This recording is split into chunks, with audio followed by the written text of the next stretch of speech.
ओम नमः शिवाय। दोस्तों, जैसा कि कल आपने श्री शिव महापुराण का पहला अध्याय सुना, तो आज हम आपको दूसरे अध्याय का श्रवण कराते हैं। तो आइए दोस्तों, दूसरे अध्याय की शुरुआत करते हैं।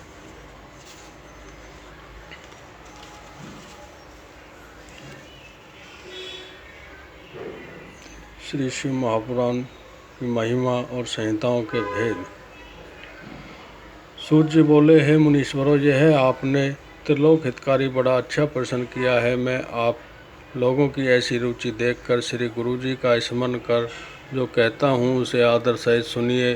कली के पापों का नाश करने वाला परमार्थदायक शिव पुराण नामक ग्रंथ सब ग्रंथों से उत्तम और वेदांत सार का भी सर्वस्थ है, जिसके पढ़ने सुनने से मनुष्य सर्वोत्तम शिव गति को प्राप्त होता है। जब तक इस ग्रंथ का उदय नहीं हुआ है, तभी तक कलयुग में ब्रह्म हत्यादिक पाप फैल रहे हैं। शास्त्रों के झगड़े, नाना प्रकार के उत्पाद, क्रूर यम के भट्टों की निर्भयता, तीर्थों का विवाद, सत्यदान और देवताओं की मान्यता संबंधी विवाद अभी तक महितल पर हो रहे हैं। जब तक श्री शिव पुराण का पृथ्वी पर उदय नहीं होता, जब यह प्रत्यक्ष हो जाएगा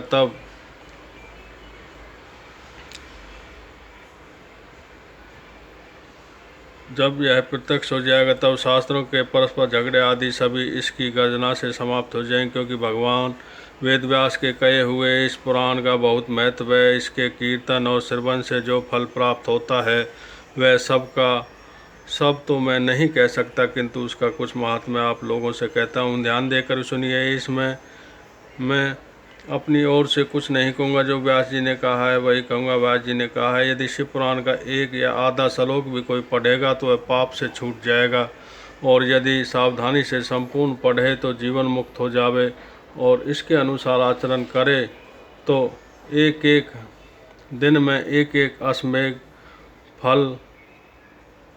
अश्वमेघ का फल पावेगा। यदि कोई दूसरे भी श्री शिव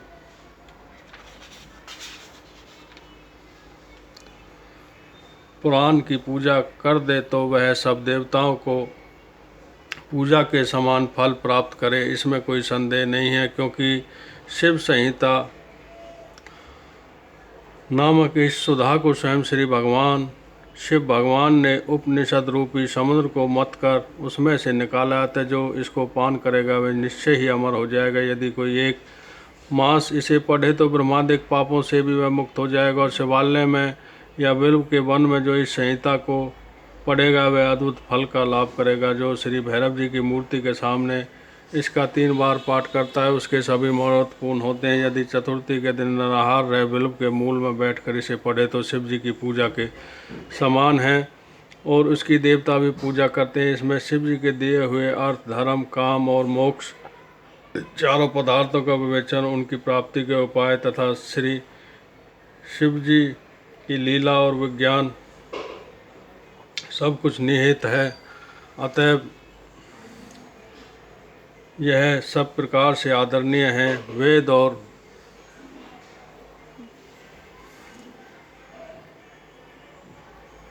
श्री ब्रह्मा जी की सम्मति के अनुसार श्री शिव जी ने पहले ही इस शिव पुराण की रचना की, जिसमें विद्वेश्वर संहिता, रुद्र संहिता, विनायक संहिता, उमा संहिता, मातृ संहिता, एकादश रुद्र संहिता, कैलाश संहिता, शतरुद्र संहिता, कोटिरुद्र संहिता, सहस्त्र कोटिरुद्र संहिता, वायव्य संहिता और धर्म संहिता, इतनी संहिता इस पुराण में सम्मिलित है। ये सभी पुण्यतर हैं। इसमें विद्वेश्वर, रुद्र, विनायक ये तीनों संहिताएं 10-10 हजार तथा उमा और मातृ ये दोनों 8-8 हजार, एकादश रुद्र संहिता 13 हजार, कैलाश संहिता 6 हजार, शतरुद्र 3 हजार, कोटिरुद्र 9 हजार, सहस्त्र कोटिरुद्र 11 हजार, वायव्य संहिता 10 हजार और धर्म संहिता 12 हजार, कुल 1 लाख श्लोकों का यह शिव पुराण है।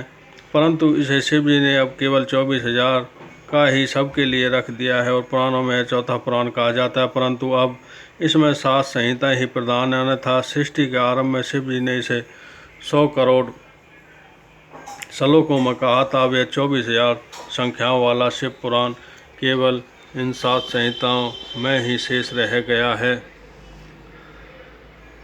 यथा विद्वेष संहिता, रूप संहिता, शत्रुरूप संहिता, कोटिरूप संहिता, श्री उमा संहिता, श्री कैलाश संहिता और वायव्य संहिता, जो इस सब संहिता युक्त श्री शिव महापुराण को आदर सहित पूरा पढ़ेगा वह जीवन मुक्त हो जाएगा। यह सब पुराणों का तिलक और सब जीवों का कल्याण दाता है। इसमें वेदांत और विज्ञान सब कुछ पूर्ण रूप से निहित है। इसे परमादर्श से पढ़ने वाला शंभु प्रिय हो परम गति को लाभ करता है। इति श्री शिव महापुराण विद्वेष संहिता का दूसरा अध्याय समाप्त। तो दोस्तों, आपने ये शिव पुराण का दूसरा अध्याय सुना, तो आशा करते हैं कि आपको यह पसंद आया होगा। आपको इसे सुनने से आनंद की प्राप्ति होगी और मन को एक अद्भुत शक्ति की प्राप्ति होती है। तो अगर दोस्तों आपको ये पसंद आया है तो इसे लाइक कर देना, अन्यथा अगर पसंद नहीं आया तो आपको अनलाइक करने की कोई ज़रूरत नहीं है।